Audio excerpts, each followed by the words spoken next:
ఉంటుందిలేండి, ఎందుకంటే మీరు షార్ప్ అన్నారు కాబట్టి. ఓకే, ఇక్కడ ఇంకొక షార్ప్ స్టూడెంట్ ఉన్నారు మనతో పాటు. ఎస్, మిస్టర్ రాణా గారు రోజు షార్ప్నర్తోనే అసలు షార్పన్ చేసుకుంటూ ఉంటారు ఆయన బ్రెయిన్ని. ఎస్, చెప్పండి, మీరు ఆ రోజుల్లో కంబైన్డ్ స్టడీస్ ఎలా చేసేవాళ్ళు, ఎవరితో చేసేవాళ్ళు?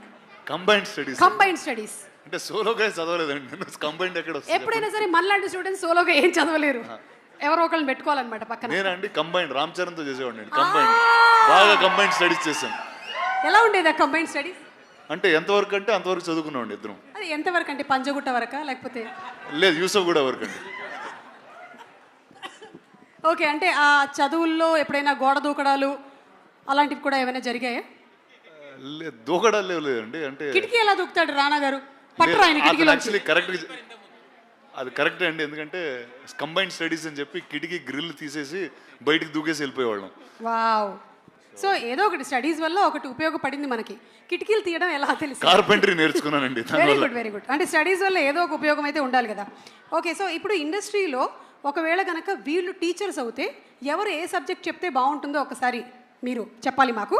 పిక్చర్ నెంబర్ 1 రామ్ చరణ్ గారి పిక్చర్ వేయండి అమ్మా. రామ్ చరణ్ ఏ సబ్జెక్ట్ చెప్తే మంచిది other than acting? Horse riding నేర్పిస్తే బాగుంటుంది. Wow, that's super. Yeah, he can teach terrific horse riding in school. Super. Magadheera నుంచి అప్పటి నుంచి. ఓకే, నెక్స్ట్ పిక్చర్ ప్రభాస్ గారి ఫోటో వేయండి అమ్మా. ఈయన ఏ సబ్జెక్ట్ చెప్తే బాగుంటుంది? అందరితో హ్యాపీగా ఎలా ఉండాలని ఒక I think more behavioural and cultural class చెప్తే బాగుంటుందండి. Actually I think we have a happiness ministry. అది ఇచ్చేస్తే బెస్ట్. ఇచ్చేస్తే బెస్ట్ అండి, హ్యాపీనెస్ మినిస్ట్రీ. కరెక్ట్. బా, yes, darling Prabhas. Next picture please. Anushka గారి ఫోటో వేయండి. ఈవిడ ఏం టీచ్ చేస్తే బాగుంటుంది? సేమ్ అండి, యాక్చువల్లీ మంచితనం టీచ్ చేస్తారండి అందరికి. బా, అంటే నాకు ఇప్పుడే రీసెంట్గా నేను యాక్చువల్లీ నేర్చుకున్నా. జపాన్లో కొన్ని స్కూల్స్లో ఫస్ట్ 3rd క్లాస్ వరకు 4th క్లాస్ వరకు వాళ్ళకి ఏ సబ్జెక్ట్స్ ఉండవండి.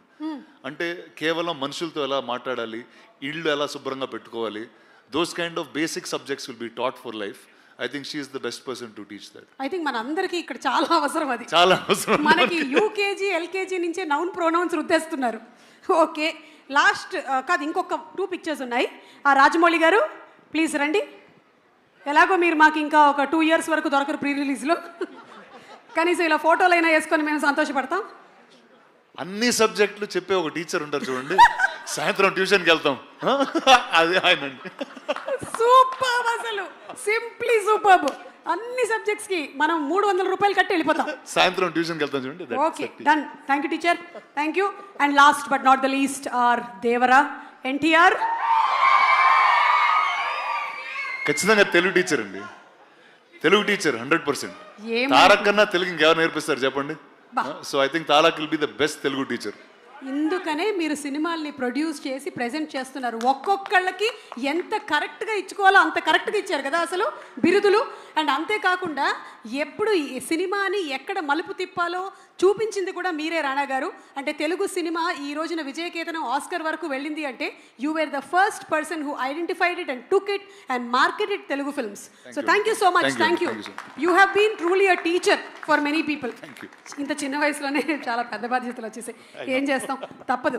ఒక్కసారి సరిపోదా శనివారంతో సూపర్ డూపర్ హిట్ కొట్టి, అసలు ఈ రోజు శనివారం కాదు కాబట్టి మనం బతికిపోయాం. కానీ what a terrific performance Nani, చూసేసా నేను. సింప్లీ సూపర్, అసలు ఇరగ తీసేశారు. సో ఇప్పుడు ఈ సినిమా అంతా కూడా about human relationships and maths కాబట్టి మీకు బెస్ట్ స్కోరింగ్ సబ్జెక్ట్ ఏంటో చెప్పండి.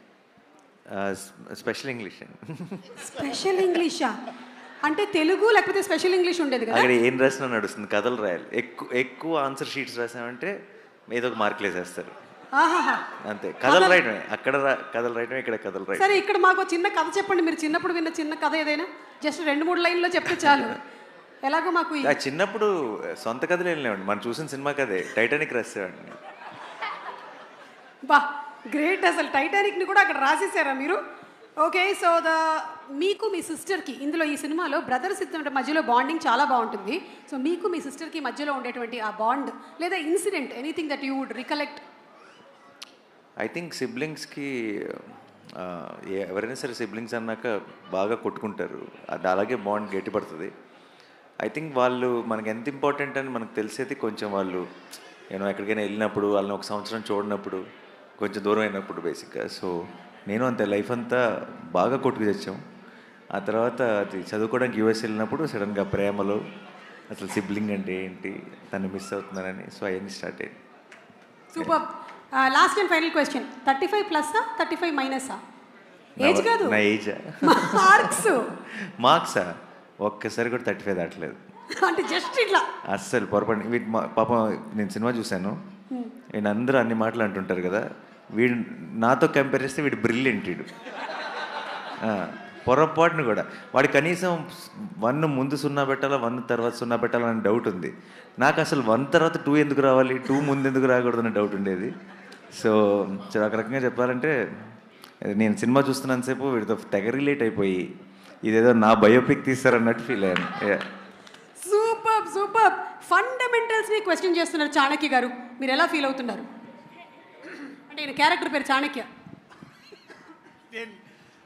ప్రస్తుతానికి అన్న బయోపిక్ అన్నాడు కాబట్టి నేను చాలా గర్వంగా ఫీల్ అవుతున్నా. ఆయన ఫండమెంటల్స్ని క్వశ్చన్ చేసింది కాబట్టి ఇక్కడ దాకా వచ్చిండు. ఆయన బయోపిక్లో పెద్ద విలన్ మీరే, అర్థమవుతుందా? సినిమా చూసిన తర్వాత అర్థమవుతుంది అందరికీ. విలన్లు ఉంటేనే కదా హీరోలు అవుతారు. బాగా కొట్టేశారబ్బా మార్కులు. ఈ ఒక్క దెబ్బతో నేను స్టేజ్ మీదకి వెళ్ళిపోతున్నాను. డైరెక్టర్ గారిని తీసుకొని, సార్